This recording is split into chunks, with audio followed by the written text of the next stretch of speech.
ರಾಮಾಪುರ ಅನ್ನುವ ಊರಿನಲ್ಲಿ ಶಾರದಾ ಅನಾಮಿಕ ಅನ್ನುವ ಅತ್ತೆ ಸೊಸೆಯರಿದ್ದರು. ಇವರಿಗೆ ಒಬ್ಬರೆಂದರೆ ಇನ್ನೊಬ್ಬರಿಗೆ ಖಂಡಿತ ಆಗುತ್ತಿರಲಿಲ್ಲ. ಆ ಊರಿನಲ್ಲಿ ಈ ಅತ್ತೆ ಸೊಸೆಯರೆಂದರೆ ಭಯಪಡುತ್ತಾ ಇರುವವರು ಬಹಳ ಜನ ಇದ್ದರು. ಅವರ ಬಾಯಲ್ಲಿ ಬೀಳುವುದಕ್ಕಿಂತ ಮೌನವಾಗಿ ಇರುವುದೇ ಒಳ್ಳೆಯದು ಅಂತ. ಅದಕ್ಕಂತಲೇ ಯಾರ ಕೆಲಸ ಅವರು ನೋಡಿಕೊಳ್ಳುತ್ತಾರೆ. ಇವರ ಹತ್ತಿರಕ್ಕೆ ಯಾರೂ ಬರುವುದಿಲ್ಲ. ಶಾರದಾ ಅನಾಮಿಕ ಇಬ್ಬರು ಪ್ರತಿದಿನ ಯಾವುದೋ ಒಂದು ವಿಷಯದಲ್ಲಿ ಬಹಳ ಜಗಳವಾಡುತ್ತಲೇ ಇರುವುದರಿಂದ ಅನಾಮಿಕಳ ಗಂಡ ಕೂಡ ಹೆಚ್ಚಾಗಿ ಮನೆಯಲ್ಲಿರದೆ ಉದ್ಯೋಗದ ನಿಮಿತ್ತ ಎಂದು ಸಿಟಿಗೆ ಹೋಗುತ್ತಿರುತ್ತಾನೆ. ಹೀಗೆ ಸಾಗಿ ಹೋಗುತ್ತಿರುವ ಅತ್ತೆ ಸೊಸೆಯರ ಜೀವನದಲ್ಲಿ ಶಾರದಾ ಹೀಗನ್ನುತ್ತಾಳೆ, ಈ ಕೊಂಪೆಲಿ ಯಾರಿಗೂ ಜವಾಬ್ದಾರಿನೇ ಇಲ್ಲ. ಎಲ್ಲರೂ ಇಷ್ಟ ಬಂದ ಹಾಗೆ ಮಾತಾಡ್ತಾ ಇರ್ತಾರೆ. ಕೊಬ್ಬು ಹೆಚ್ಚಾಗಿ ಬೀಗಿ ಹೋಗ್ತಾ ಇದೆ. ಹೌದಾ? ಹಾಗಾದ್ರೆ ನಿಮ್ಗೊಂದು ಕೆಜಿ ಕೊಬ್ಬು ಕೊಡು ಅಂತೀಯಾ? ಪಾಪ ಮುದುಕಿ ಆಗಿ ಹೋಗ್ತಾ ಇದೆಯಲ್ಲ, ಪಾಪ ಅಂತ ಕೊಡ್ತೀನಿ ತಗೋ. ಏನ್ ಬೊಗಳ್ತಿದ್ದೀಯೇ? ಬೀದಿ ನಾಯಿ, ನಿನ್ಗಿಷ್ಟವಾಗಿ ಬಂದು ಮಾತಾಡ್ತಾ ಇದ್ರೆ ಸುಮ್ಮನಿರ್ತೀನಿ ಅಂತೀಯಾ? ಆ ಬಾಯಿಗೆ ಬೆಂಕಿ ಹಾಕ್ತೀನಿ. ಅತ್ತೆ ಅಂತ ಸುಮ್ಮನಿದ್ದೀನಿ. ಬೇರೆ ಯಾರಾದ್ರೂ ಆಗಿದ್ರೆ ಈ ಹೊತ್ತಿಗೆ ಬಾಯಲ್ಲಿರುವ 32 ಹಲ್ಲು ಉದುರಿಸ್ತಾ ಇದ್ದೆ. ಅದನ್ನು ತಗೊಂಡು ಹೋಗಿ ಮೀನಿಗೆ ಆಹಾರವಾಗಿ ಹಾಕ್ತಾ ಇದ್ದೆ. ಅವ್ವ ಅವ್ವ ಅವ್ವ, ಎಂತ ಮಾತಾಡ್ತಿದ್ದೀಯೇ? ನಿನ್ನ ಅಂತ್ಯ ಮಾಡ್ತೀನಿ. ನಿನ್ಗೆ ಗತಿ ಕಾಣಿಸ್ತೀನಿ ಇರೇ. ಹಾಗೆ ಬೊಗಳ್ತಾನೆ ಇರ್ತೀಯಾ? ಟಿಫಿನ್ ಮಾಡಿ ತೊಲಗ್ತೀಯಾ? ನೀ ಮಾಡಿದ ಟಿಫಿನ್ ನಾಯಿ ಕೂಡ ತಿನ್ನೋದಿಲ್ವೇ? ನಿನ್ನ ಬದುಕು ಬಸ್ ಸ್ಟ್ಯಾಂಡ್ ಪಾಲು ಮಾಡೋ ತನಕ ಒಂದು ಹನಿ ಗಂಜಿ ಕೂಡ ಮುಟ್ಟೋದಿಲ್ಲ. ಅನಾಮಿಕ ಶಾರದಾ ಕೂಡ ಹೀಗೆ ಅರಚಾಡುತ್ತಲೇ ಇದ್ದರು. ಇನ್ನು ಅಲ್ಲಿಗೆ ಪಕ್ಕದ ಮನೆ ಪಾರಿಜಾತ ಬರುತ್ತಾಳೆ. ಬರುತ್ತಲೇ ಅತ್ತೆ ಸೊಸೆಯರ ಜಗಳ ನೋಡುತ್ತಾ ಭಯಪಡುತ್ತಲೇ ಬರುತ್ತಾಳೆ. ಪಾರಿಜಾತ ಬರುತ್ತಲೇ ಶಾರದಾ ಇನ್ನಷ್ಟು ತನ್ನ ಮಾತಿನ ಸೌಂಡ್ ಹೆಚ್ಚಿಸುತ್ತಾ ಇರುತ್ತಾಳೆ. ಅರಚಲಿಕ್ಕೆ ಶುರು ಮಾಡುತ್ತಾಳೆ. ಏನೇ ಪಾರಿಜಾತ, ಹೀಗ್ ಬಂದು ಸತ್ಯ ಯಾಕೆ? ಆ ಸೋಗಲಾಡಿ ಜೊತೆ ಕೆಲಸ ಇಟ್ಕೊಂಡು ಬಂದ್ಯಾ ಏನು? ಅದ್ರ ಜೊತೆ ಸಹವಾಸ ಮಾಡಬೇಡ್ವೆ, ನಾಶವಾಗಿ ಹೋಗ್ತೀಯಾ. ಅದಲ್ಲ ಅತ್ತೆ, ನಾನು ನಿಮ್ ಜೊತೆನೆ ಮಾತಾಡೋದಕ್ ಬಂದೆ. ನನ್ ಜೊತೆ ಏನ್ ಮಾತಾಡ್ತೀಯ ಹುಚ್ಚಿ? ಹ್ಞೂ ಹೇಳು, ಮಾಡಿ ಸಾಯ್ತೀನಿ ಬಿಡು. ನಮ್ಮ ಮನೆಗೆ ಈ ದಿನ ನೆಂಟರು ಬರ್ತಾ ಇದ್ದಾರೆ ಅತ್ತೆ. ಬಹಳ ವರ್ಷಗಳ ನಂತರ ಬರ್ತಾ ಇದ್ದಾರೆ. ನೀವು ಹಾಗೆ ಬೈತಾ ಇದ್ರೆ ನನಗೆ ಬಹಳ ಕಷ್ಟವಾಗುತ್ತೆ. ಮೊದಲೇ ನಮ್ಮ ಅತ್ತೆ ಮಾವನವರು ಮನೇಲಿ ಇರ್ತಾ ಇಲ್ಲ. ನಿಮ್ಮ ಬೈಗಳು ಪುರಾಣ ಕೇಳಲಾರದೆ ಅವರು ಬೇರೆ ಕಡೆ ಇರ್ತಾ ಇದ್ದಾರೆ. ದಯವಿಟ್ಟು ನೀವು 1-2 ದಿನ ಜಗಳ ಆಡದೆ ಅರಚದೆ ಇದ್ರೆ ಬಹಳ ಒಳ್ಳೇದತ್ತೆ. ಇದೇ ನನ್ನ ಬೇಡಿಕೆ.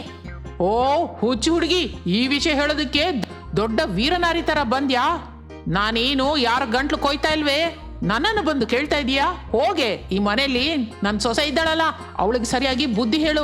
ನಾನು ಅನಾಮಿಕಳ ಜೊತೆ ಕೂಡ ಮಾತನಾಡಿದ್ದೀನಿ ಅತ್ತೆ. ನಿಮಗೂ ನಿಮ್ ಸೊಸೆಗೆ ಇಬ್ಬರಿಗೂ ಹೇಳ್ತಾ ಇದ್ದೀನಿ, ದಯವಿಟ್ಟು ನೀವು 1-2 ದಿನ ಏನು ಜಗಳ ಆಡದೆ ಇದ್ರೆ ಸಾಕು. ಬಹಳ ಒಳ್ಳೆಯದು ಮಾಡಿದವರಾಗ್ತೀರಾ ಅತ್ತೆ. ಇನ್ನು ಸಾಕು ಬಿಡು, ಹೇಳಿ ಸತ್ತೆ ಅಲ್ವಾ? ಸಾಕು, ಇನ್ನು ದೊಡ್ಡ ನೀತಿ ವಾಕ್ಯಗಳು ಹೇಳ್ತಾಳೆ ಎಂದು ಪಾರಿಜಾತ ಪಕ್ಕದ ಮನೆಯ ಶಾರದಾ ಅನಾಮಿಕರನ್ನು ಬೇಡಿಕೊಳ್ಳುತ್ತಿದ್ದಳು. ಪಾರಿಜಾತ ಹೋದ ನಂತರ ಅನಾಮಿಕ ನಗುತ್ತಾ ಅತ್ತೆಯ ಮುಂದೆ ಟೀ ತೆಗೆದುಕೊಂಡು ಬರುತ್ತಾಳೆ. ಏನೇ ಆ ಸೊಟ್ಟ ನಗು? ನಾನೇನು ಡಿಸ್ಕೋ ಡ್ಯಾನ್ಸ್ ಮಾಡ್ತಾ ಇದ್ದೀನ ಏನೋ? ಹಾಗೆ ಹಲ್ಲು ಬಿಟ್ಟು ನಗ್ತಾ ಇದೀಯಾ? ದಿನವೂ ಊರಿನವರ ಹತ್ರ ಬೈಸ್ಕೊಳ್ದೆ 1-2 ದಿನ ಮಾತನಾಡದೆ ಇರ್ಬೋದಲ್ಲ? ಯಾವಾಗ್ಲೂ ಏನೋ ಒಂದು ಬೈದ್ಕೊಳ್ತೇನೆ ಇರ್ತೀಯ. ನಿಮ್ಗೇನ್ ಬರುತ್ತೆ ಅತ್ತೆ ಹಾಗೆ ಜಗಳ ಆಡಿದ್ರೆ? ನನ್ ಪಿಂಡ ಹಾಕೋದಕ್ಕೆ ಬರುತ್ತೆ, ನನ್ ಪಿಂಡ ಹಾಕೋಕೆ. ನಿನ್ನ ಗತಿ ಕೆಟ್ಟ ಟೀ ತಂದ್ಕೊಟ್ಟಿದ್ದಕ್ಕೆ ದೊಡ್ಡ ಘನಕಾರ್ಯ ಮಾಡಿದ ಹಾಗೆ ಮಾತಾಡ್ತೀಯಾ? ಆಹಾ, ವ್ಯಂಗ್ಯ ಕೆಲ್ಸಕ್ಕೆ ಬರೋದಿಲ್ಲ. ಅದನ್ನ ನನ್ನ ಮುಖಕ್ಕೆ ಹಾಕಿ ಹೋಗೆ. ಶಾರದಾ ಹಾಗೆ ಕೋಪದಿಂದ ಮಾತನಾಡಿದ್ದಕ್ಕೆ ಅನಾಮಿಕಳಿಗೆ ಕೋಪ ನೆತ್ತಿಗೇರಿತು. ತಂದ ಟೀಯನ್ನು ಶಾರದಳ ಮುಖಕ್ಕೆ ವೀಸಿ ಅಲ್ಲಿಂದ ಹೊರಟು ಹೋಗುತ್ತಾಳೆ. ಇನ್ನು ಶಾರದಾ ಮುಖ ಒರೆಸಿಕೊಂಡು ಹೋಗಿ ಸೊಸೆಯ ಕಡೆಗೆ ಆಶ್ಚರ್ಯದಿಂದ ನೋಡುತ್ತಿರುತ್ತಾಳೆ. ಹಾಗೆ ಕೆಲವು ದಿನಗಳು ಕಳೆಯುತ್ತದೆ. ಸೊಸೆಯ ಮೇಲಿನ ಶಾರದಳ ಕೋಪ ದಿನದಿನಕ್ಕೂ ಬೆಳೆಯುತ್ತಲೇ ಇರುತ್ತದೆ. ಅನಾಮಿಕಳಿಗಿಂತ ಶಾರದಾ ಯಾವಾಗಲೂ ಸ್ವಲ್ಪ ದೊಡ್ಡದಾಗಿ ಇರಬೇಕು ಅಂತ ಅಂದುಕೊಳ್ಳುತ್ತಾಳೆ. ಅನಾಮಿಕಳಿಗೆ ಬಹಳ ದೊಡ್ಡ ಜಡೆ ಇರುತ್ತದೆ. ಅದನ್ನು ನೋಡಿ ಹೊಟ್ಟೆ ಕಿಚ್ಚಿನಿಂದ ಶಾರದಾ ಕೂಡ ಒಂದು ಚವರಿ ಕೊಂಡುಕೊಳ್ಳುತ್ತಾಳೆ. ಅನಾಮಿಕಳ ಹಾಗೆ ದೊಡ್ಡ ಜಡೆ ಕಾಣಿಸಲಿಕ್ಕಾಗಿ ಶಾರದಾ ಆ ಚವರಿಯನ್ನು ಹಾಕಿಕೊಂಡು ದಿನವೂ ತಯಾರಾಗುತ್ತಿದ್ದಳು. ಒಂದು ದಿನ ಶಾರದಾ ಹಾಕಿಕೊಳ್ಳುವ ಚವರಿ ಕಾಣಿಸುವುದಿಲ್ಲ. ಶಾರದಳಿಗೆ ಹಿಡಿಸಲಾರದಷ್ಟು ಕೋಪ ಬರುತ್ತಿರುತ್ತದೆ. ಇನ್ನು ಅದೇ ಸಮಯದಲ್ಲಿ ಅನಾಮಿಕ ದೊಡ್ಡ ಜಡೆ ಹಾಕಿಕೊಂಡು ತಯಾರಾಗಿರುತ್ತಾಳೆ. ಸೊಸೆಯನ್ನು ಅಷ್ಟು ಅಂದವಾಗಿ ನೋಡಿದ ಶಾರದಾ ಸಹಿಸಲಾರದೆ ಹೋಗುತ್ತಾಳೆ. ತಕ್ಷಣ ಪೊಲೀಸ್ ಸ್ಟೇಷನ್ಗೆ ಹೋಗಿ ತನ್ನ ಸೊಸೆಯ ಮೇಲೆ ಪೊಲೀಸ್ ಕಂಪ್ಲೇಂಟ್ ಕೊಡುತ್ತಾಳೆ. ಎಸ್ಐರವರು ಶಾರದಳ ಕಷ್ಟ ನೋಡಿ ಇಷ್ಟಕ್ಕೂ ವಿಷಯ ಏನು ಎಂದು ಕೇಳುತ್ತಾರೆ. ವಿಷಯ ಏನು ಅಂತ ಹೇಳಮ್ಮ, ಯಾಕೆ ಹಾಗೆ ದುಃಖ ಪಡ್ತಾ ಇದೀಯಾ? ಇನ್ನು ಶಾರದಾ ತನ್ನ ಚವರಿಯನ್ನು ತನ್ನ ಸೊಸೆ ಕಳ್ಳತನ ಮಾಡಿದ್ದಾಳೆ ಎಂದು ಹೇಳುತ್ತಾಳೆ. ಆ ವಿಷಯ ಕೇಳುತ್ತಲೇ ಎಸ್ಐ ಅವಕ್ಕಾಗಿ ಹೋಗುತ್ತಾನೆ. ಅವನಿಗೆ ಏನು ಮಾತನಾಡಬೇಕೋ ಅರ್ಥವಾಗುವುದಿಲ್ಲ. ಶಾರದಳನ್ನು ಕರೆದುಕೊಂಡು ಹೋಗಿ ಊರಲ್ಲಿರೋ ಅವರ ಮನೆ ಸೇರಿಕೊಳ್ಳುತ್ತಾನೆ. ಏನಮ್ಮ, ನೀನು ನಿಮ್ಮ ಅತ್ತೆಯವರಿಗೆ ಇಷ್ಟು ಹಿಂಸೆ ಕೊಡೋದು ಅಷ್ಟು ಒಳ್ಳೇದಲ್ಲ. ನಾನೇನು ಮಾತಾಡಿಲ್ಲ ಎಸ್ ಐ ಸರ್. ಬೇಕು ಅಂದ್ರೆ ನಮ್ಮ ಅತ್ತೆ ಬಗ್ಗೆ ಊರಲ್ಲಿ ಎಲ್ರಿಗೂ ಗೊತ್ತು. ಬೇಕಂದ್ರೆ ನೀವೇ ಎನ್ಕ್ವೈರಿ ಮಾಡ್ಕೊಳ್ಳಿ. ಆದ್ರೂ ಏನಮ್ಮ, ಚೌರಿ ಕಳ್ತನ ಮಾಡ್ಬೇಕು ಅಂತ ಕಂಪ್ಲೇಂಟ್ ಬಂದಿರೋದು ನನಗೆ ಇದೇ ಮೊದಲ ಸಲ. ನಿಮ್ಮ ಅತ್ತೆ ಸೊಸೆಯರ ಜಗಳ ಏನ್ ಮಾಡ್ತೋ ಹೇಳಿ? ನಿಮ್ಮಲ್ಲಿ ಬದಲಾವಣೆ ಬರೋದಿಲ್ವಾ? ನಾನು ಒಂದ್ಸಲ ಊರಿನವರ ಹತ್ರ ಹೋಗಿ ಕೂಡ ಕೇಳ್ತೀನಿ ಇರಿ. ಹಾಗೆ ಹೇಳಿ ಎಸ್ ಐ ಊರಿನಲ್ಲಿರುವ ಜನರ ಹತ್ತಿರ ಹೋಗಿ ಎನ್ಕ್ವೈರಿ ಮಾಡುತ್ತಾನೆ. ಜನರೆಲ್ಲರೂ ಕೂಡ ಅತ್ತೆ ಸೊಸೆಯರ ಜಗಳದ ಬಗ್ಗೆ ಹೇಳುತ್ತಾರೆ. ಇನ್ನು ಆ ಎಸ್ ಐ ಆ ಇಬ್ಬರು ಅತ್ತೆ ಸೊಸೆಯರನ್ನು ಅರೆಸ್ಟ್ ಮಾಡಿ ಜೈಲಿನಲ್ಲಿ ಇಡುತ್ತಾನೆ. ಹಾಗೆ ಜೈಲಿನಲ್ಲಿ ಇರುವಾಗ ಅತ್ತೆ ಸೊಸೆಯರ ಮಧ್ಯೆ ಒಬ್ಬರ ಮೇಲೆ ಒಬ್ಬರ ಪ್ರೇಮ ಹೊರಗೆ ಬರುತ್ತದೆ. ಏನಮ್ಮ ಹೀಗ್ ನಡೀತು? ನಾನು ನನ್ನ ಸೊಸೆನ ಅಲ್ವಾ ಅನ್ನೋದು, ಅದಕ್ಕೆ ಕೂಡ ನನ್ನನ್ನು ಜೈಲಿನಲ್ಲಿ ಇಡ್ತಾರಾ? ನಾನು ನಿನಗೆ ಬಹಳ ಹಿಂಸೆ ಕೊಟ್ಟೆ ಅನಾಮಿಕಾ, ನನ್ನನ್ನು ಕ್ಷಮಿಸಮ್ಮ. ಅಯ್ಯೋ ಅತ್ತೆ, ನಾನು ಕೂಡ ನಿಮಗೆ ಬಹಳ ಹಿಂಸೆ ಕೊಟ್ಟೆ, ನನ್ನನ್ನು ಕ್ಷಮಿಸಿ ಅತ್ತೆ. ಈ ಎಸ್ ಐ ನಮ್ಮ ಮೇಲೆ FIR ಕೂಡ ನಮೂದು ಮಾಡಿಲ್ವಂತೆ. ಆದ್ರೂ ಬೇರೆ ಕಾನ್ಸ್ಟೇಬಲ್ ಮಾತನಾಡಿಕೊಳ್ತಾ ಇದ್ರೆ ನಾನು ಕೇಳಿಸ್ಕೊಂಡೆ ಅತ್ತೆ. ನಮ್ಮಲ್ಲಿ ಬದಲಾವಣೆ ಬರುವವರೆಗೂ ನಮ್ಮನ್ನು ಇಲ್ಲಿಯೇ ಇಡ್ತಾರಂತೆ ಅತ್ತೆ. ಹೌದಮ್ಮ, ಇಲ್ಲಿಂದ ಎಸ್ಕೇಪ್ ಆಗುವ ಹಾಗೆ ಏನಾದ್ರೂ ಪ್ಲಾನ್ ಹೇಳು. ಹಾಗಂದುಕೊಂಡು ಅತ್ತೆ ಸೊಸೆಯರಿಬ್ಬರು ಜೈಲಿನಿಂದ ಎಸ್ಕೇಪ್ ಆಗುವ ಮಾರ್ಗ ಯೋಚಿಸುತ್ತಿರುತ್ತಾರೆ. ಪೊಲೀಸರು ಗಸ್ತಿ ತಿರುಗುತ್ತಾ ಇರುವಾಗ ಅವರು ಮೆಲ್ಲಗೆ ಮರೆಯಲ್ಲಿ ಹೋಗಿ ಗೋಡೆ ಧುಮುಕಿ ಜೈಲಿನಿಂದ ತಪ್ಪಿಸಿಕೊಳ್ಳುತ್ತಾರೆ. ಇನ್ನು ಆ ನಂತರ ತಮ್ಮ ಮನೆಗೆ ಹೋಗಿ ಎಲ್ಲರ ಜೊತೆ ಚೆನ್ನಾಗಿ ಮಾತನಾಡುತ್ತಾ ಸಂತೋಷದಿಂದಿರುತ್ತಾರೆ. ಸ್ವಲ್ಪ ದಿನಕ್ಕೆ ಅಲ್ಲಿಗೆ ಆ SI ಬರುತ್ತಾನೆ. ನಿಮ್ಮಿಬ್ಬರಲ್ಲಿ ಬದಲಾವಣೆ ಬರಬೇಕು ಅಂತ ನಾನು ಜೈಲಿನಲ್ಲಿಟ್ಟೆ. ನೀವು ಎಸ್ಕೇಪ್ ಆಗ್ತಾ ಇದ್ದರು ನಿಮ್ಮನ್ನು ನೋಡದೇ ಇರುವ ಹಾಗೆ ಬಿಟ್ಟು ಬಿಡಬೇಕು ಅಂತ ಕಾನ್ಸ್ಟೇಬಲ್ಸ್ಗೆ ಹೇಳಿದ್ದೆ. ಯಾವಾಗ ನಿಮ್ಮಿಬ್ಬರ ಮಾತು ಬದಲಾಯಿತೋ ಆಗ ನೀವಿಬ್ಬರು ಬದಲಾದಿರಿ ಎಂದು ಅರ್ಥ. ಅದಕ್ಕೆ ನಿಮ್ಮ ಮನೆಗೆ ಬಂದ್ರು ಕೂಡ ನಾನು ನಿಮ್ಮನ್ನ ಅರೆಸ್ಟ್ ಮಾಡ್ತಾ ಇಲ್ಲ. ಆನಂದದಿಂದ ಬದುಕಿ. ಇನ್ನು SI ಮಾತಿಗೆ ಶಾರದಾ ಅನಾಮಿಕ ಇಬ್ಬರು ಆನಂದ ಪಡುತ್ತಾರೆ. ಆ ದಿನದಿಂದ ಅವರು ಎಷ್ಟೋ ಸಂತೋಷದಿಂದ ಜೀವಿಸುತ್ತಾ ಇರುತ್ತಾರೆ. ಒಂದೂರಿನಲ್ಲಿ ರಮೇಶ್ ಅನಾಮಿಕ ಅನ್ನುವ ದಂಪತಿಗಳಿದ್ದರು. ರಮೇಶನ ತಾಯಿ ಶಾರದಾ ತನ್ನ ಸೊಸೆಯನ್ನು ಬಹಳ ಚೆನ್ನಾಗಿ ನೋಡಿಕೊಳ್ಳುತ್ತಿದ್ದಳು. ರಮೇಶ್ ಕೂಡ ಚಿಕ್ಕ ಪುಟ್ಟ ಕೆಲಸಗಳನ್ನು ನೋಡಿಕೊಳ್ಳುತ್ತಾ ಆ ಕುಟುಂಬವನ್ನು ಪೋಷಿಸುತ್ತಾ ಇದ್ದನು. ರಮೇಶ್ ಅನಾಮಿಕರಿಗೆ ಚಾಂದಿನಿ ಎನ್ನುವ ಮಗಳಿದ್ದಳು. ಆ ಮಗು ಬಹಳ ಅಂದವಾಗಿ ಸುಂದರವಾಗಿದ್ದಳು. ಆ ಮಗುವನ್ನು ನೋಡಿಕೊಳ್ಳುತ್ತಾ ಕುಟುಂಬ ಎಲ್ಲ ಕಷ್ಟಗಳನ್ನು ಮರೆಯುತ್ತಾ ಇತ್ತು. ಒಂದು ದಿನ ರಮೇಶ್ ಹೀಗನ್ನುತ್ತಾನೆ. ಅಮ್ಮ, ಅನಾಮಿಕಾ, ನಾವು ಇಲ್ಲಿಂದ ಹೊರಟು ಹೋಗ್ಬೇಕು. ಬೇಗನೆ ಹೊರಟು ಹೋಗ್ಬೇಕಮ್ಮ. ಅರೇ ರಮೇಶ, ಯಾಕೆ ಹಾಗೆ ಗಾಬರಿ ಆಗ್ತಿದ್ಯಾ? ಏನಾಯ್ತು ನಿನಗೆ? ಯಾಕೆ ರೀ ಹಾಗೆ ಭಯಪಡ್ತಾ ಇದ್ದೀರಾ? ನಮ್ಮ ಮಗು ಚಾಂದಿನಿ ನೋಡಿ ಹೇಗೆ ಭಯಪಡ್ತಿದ್ದಾಳೆ. ಅಷ್ಟಕ್ಕೂ ಏನಾಯ್ತು ಹೇಳಿ? ನೀವು ಮೊದಲು ಕುಳಿತುಕೊಳ್ಳಿ. ಏನಾಯ್ತು ಹೇಳಿ? ಮತ್ತೇನು ಇಲ್ಲಮ್ಮ, ನಮ್ಮ ಊರಿಗೆ ಹೊಂದಿಕೊಂಡ ಡ್ಯಾಮ್ ಇದೆಯಲ್ಲ, ಅದು ಬಹಳ ಹಳೇದಾಗಿದೆ. ಅದಕ್ಕೆ ಮಳೆಯಿಂದ ಬಹಳ ಪ್ರವಾಹ ಬರ್ತಾ ಇದೆ. ಪೂರ್ತಿಯಾಗಿ ತುಂಬಿ ಹೋಗಿದೆಯಮ್ಮ. ಯಾವ ಕ್ಷಣದಲ್ಲಾದ್ರೂ ಅದು ಒಡೆದು ಹೋಗಬಹುದು. ಬಹಳ ಭಯವಾಗ್ತಿದೆ ಅಮ್ಮ. ನಿಮಗೆ ಇದೆಲ್ಲ ಯಾರು ಹೇಳಿದ್ರು ರೀ? ನಿಮ್ಗೆ ಹೇಗೆ ತಿಳಿತು? ಅಲ್ಲಿ ನೋಡು, ಆ ಡ್ಯಾಮ್ ಪಕ್ಕದಲ್ಲಿ ಇದ್ದ ಊರಿನ ಜನರೆಲ್ಲ ಆಗ್ಲೇ ಊರಿಂದ ಹೊರಟು ಹೋಗಿದ್ದಾರೆ. ಮನೆ ಖಾಲಿ ಮಾಡಿ ಅವರು ಹೊರಟು ಹೋಗ್ತಾ ಇದ್ದಾರೆ. ಅದಕ್ಕೆ ಅನಾಮಿಕಾ, ನಾವು ಕೂಡ ಹೊರಟು ಹೋಗ್ಬೇಕು. ಇಲ್ಲ ಅಂದ್ರೆ ನಾವು ಯಾರು ಪ್ರಾಣದಿಂದ ಇರೋದಿಲ್ಲ. ಸರಿ ಬಿಡಿ, ಈ ರಾತ್ರಿ ಕಳೆದು ಬೆಳಿಗ್ಗೆ ಎದ್ದು ಹೋಗೋಣ. ಇಲ್ಲ ಅನಾಮಿಕಾ, ಈಗ್ಲೇ ಹೊರಟು ಹೋಗ್ಬೇಕು. ಊರಿನ ಜನ ಬಹಳಷ್ಟು ಈಗಾಗ್ಲೇ ಹೊರಟು ಹೋಗ್ತಾ ಇದ್ದಾರೆ. ಈಗಿಂದೀಗ್ಲೇ ಅಂದ್ರೆ ಎಲ್ಲಿಗೆ ಹೋಗೋದು? ರಾತ್ರಿ ಆಗ್ತಾ ಇದೆ. ಈಗ ನಾವು ಹೋಗಿ ಎಲ್ಲಿ ಇರಬೇಕು? ನಿನ್ನ ಮಗಳು ಚಾಂದಿನಿ ಕೂಡ ಇದ್ದಾಳಲ್ಲ, ಇದನ್ನು ನಾವು ರಾತ್ರಿ ಎಲ್ಲಿ ಅಂತ ಕರ್ಕೊಂಡು ಹೋಗ್ತೀಯಾ ಹೇಳು? ಸರಿ ಅಮ್ಮ, ಬೆಳಿಗ್ಗೆನೆ ಎಲ್ರೂ ಖಚಿತವಾಗಿ ಹೊರಟು ಹೋಗ್ಬೇಕು, ಸರಿನಾ? ಸರಿ ಬಿಡಿ, ಬೆಳಿಗ್ಗೆ ಎಲ್ಲರೂ ಹೊರಟು ಹೋಗೋಣ. ಬನ್ನಿ ಮಲ್ಕೊಳ್ಳಿ. ನಿಮಗೆ ಬಹಳ ಸಮಯದಿಂದ ಒಂದು ವಿಷಯ ಹೇಳಬೇಕು ಅಂತಿದ್ದೀನಿ. ಬನ್ನಿ. ಅನಾಮಿಕಾ ರಮೇಶನನ್ನು ಕರೆದುಕೊಂಡು ತನ್ನ ರೂಮಿಗೆ ಹೋಗುತ್ತಾಳೆ. ಅನಾಮಿಕಳ ಮುಖದಲ್ಲಿ ಆನಂದ ಉಕ್ಕಿ ಹೋಗುತ್ತಿರುತ್ತದೆ. ಅದನ್ನು ನೋಡಿದ ರಮೇಶ್ ಏನೋ ಶುಭವಾರ್ತೆ ಹೇಳುತ್ತಾಳೆ ಎಂದು ಅಂದುಕೊಳ್ಳುತ್ತಾನೆ. ಏನ್ ಅನಾಮಿಕಾ, ಬಹಳ ಸಂತೋಷವಾಗಿದೀಯಾ? ಏನು ಅಂತ ನನಗೆ ಬೇಗನೆ ಹೇಳು. ಅದು ಏನು, ನೀವು ಮತ್ತೆ ತಂದೆ ಆಗ್ತಾ ಇದ್ದೀರಾ ರೀ.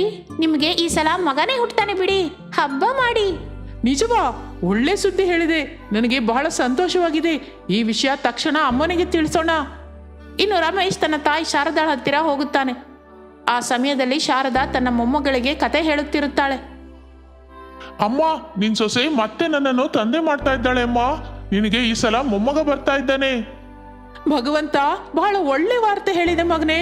ಬಹಳ ಸಂತೋಷವಾಗಿದೆ ಅಮ್ಮ. ಅನಾಮಿಕಾ, ತುಂಬಾ ತಣ್ಣಗೆ ಇರಮ್ಮ. ಬೆಳಿಗ್ಗೆ ನಾವು ಇಲ್ಲಿಂದ ಹೊರಟು ಹೋಗಿ ಒಂದು ಒಳ್ಳೆ ಮನೆಯನ್ನ ನೋಡ್ಕೋಬೇಕು. ಅಲ್ಲಿಯೇ ಇರೋಣ. ನಿನಗೆ ಯಾವ ತೊಂದರೆಯೂ ಬಾರದಂತೆ ನೋಡೋಣ. ಹೌದು ಹೌದು, ನೀನು ಚೆನ್ನಾಗಿ ನೋಡ್ಕೋತೀಯ ಅಂತ ಗೊತ್ತು ಕಣೋ. ಹಾಗೆ ಅನ್ಬೇಡಮ್ಮ.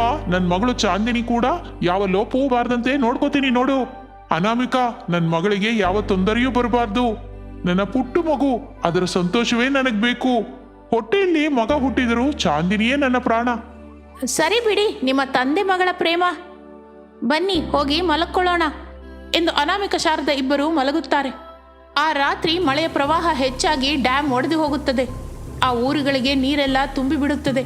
ಮನೆಗಳೆಲ್ಲ ಕೊಚ್ಚಿಕೊಂಡು ಹೋಗುತ್ತಿರುತ್ತದೆ. ಆ ಮಳೆಯಲ್ಲಿಯೇ ಅನಾಮಿಕ ಚಾಂದಿನಿಯನ್ನು ಎತ್ತಿಕೊಂಡು ನೀರಿನಲ್ಲಿ ಈಜಿಕೊಂಡು ಒಂದು ದಡಕ್ಕೆ ಸೇರಿಕೊಳ್ಳುತ್ತಾಳೆ. ಶಾರದಾ ರಮೇಶ್ ಇಬ್ಬರು ಕೊಚ್ಚಿಕೊಂಡು ಹೋಗುತ್ತಾರೆ. ಅನಾಮಿಕ ಅವರನ್ನು ನೆನೆಸಿಕೊಂಡು ಬಿಕ್ಕಿ ಬಿಕ್ಕಿ ಅಳುತ್ತಿರುತ್ತಾಳೆ.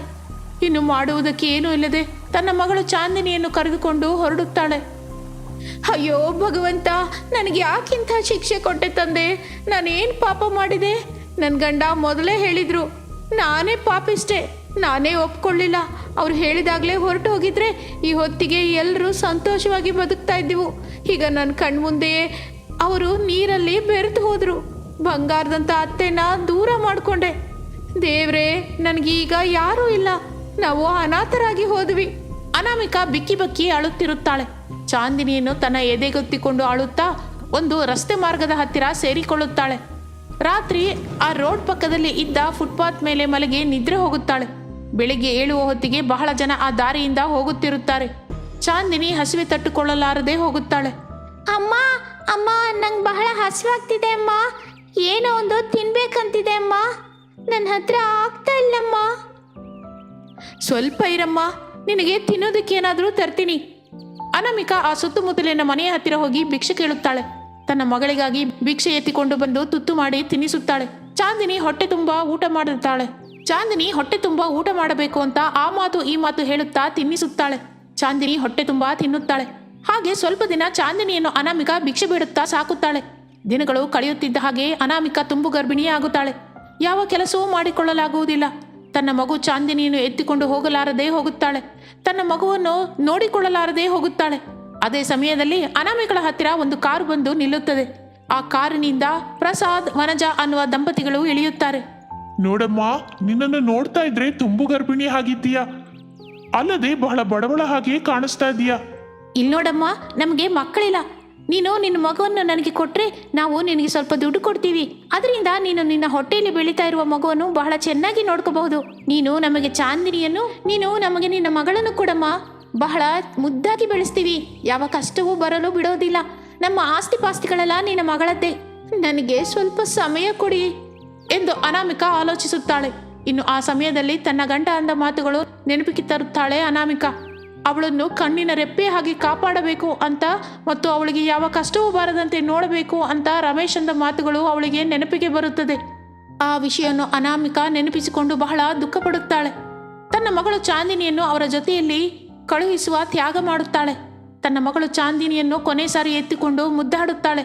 ಕಣ್ಣೀರು ತುಂಬಿ ಬರುತ್ತಿರುತ್ತದೆ ಅನಾಮಿಕಳಿಗೆ. ಅವಳಿಗೆ ಅಂತ ಇರುವ ಒಂದೇ ಒಂದು ಆಧಾರ ಚಾಂದಿನಿ. ಇನ್ನು ಮೇಲಿಂದ ತನ್ನ ಚಾಂದಿನಿ ತನ್ನ ಹತ್ತಿರ ಇರುವುದಿಲ್ಲ ಎಂದು ಅಂದುಕೊಳ್ಳುತ್ತಾಳೆ. ಮಕ್ಕಳು ಎಲ್ಲಿದ್ದರೂ ಸಂತೋಷವಾಗಿರಬೇಕು ಅಂತ ಅಂದುಕೊಳ್ಳುತ್ತಾಳೆ. ಅವರು ಕೊಟ್ಟ ದುಡ್ಡನ್ನು ತೆಗೆದುಕೊಂಡು ಹುಟ್ಟಲಿರುವ ತನ್ನ ಮಗುವಿಗಾಗಿ ಎತ್ತಿಡುತ್ತಾಳೆ. ಇನ್ನು ಸ್ವಲ್ಪ ದಿನಕ್ಕೆ ಅನಾಮಿಕ ಮತ್ತೊಂದು ಮಗುವಿಗೆ ಜನ್ಮ ಕೊಡುತ್ತಾಳೆ. ಅನಾಮಿಕ ಆ ಮಗುವಿನ ಜೊತೆಗೆ ಆನಂದದಿಂದ ಕಳೆಯುತ್ತಾಳೆ.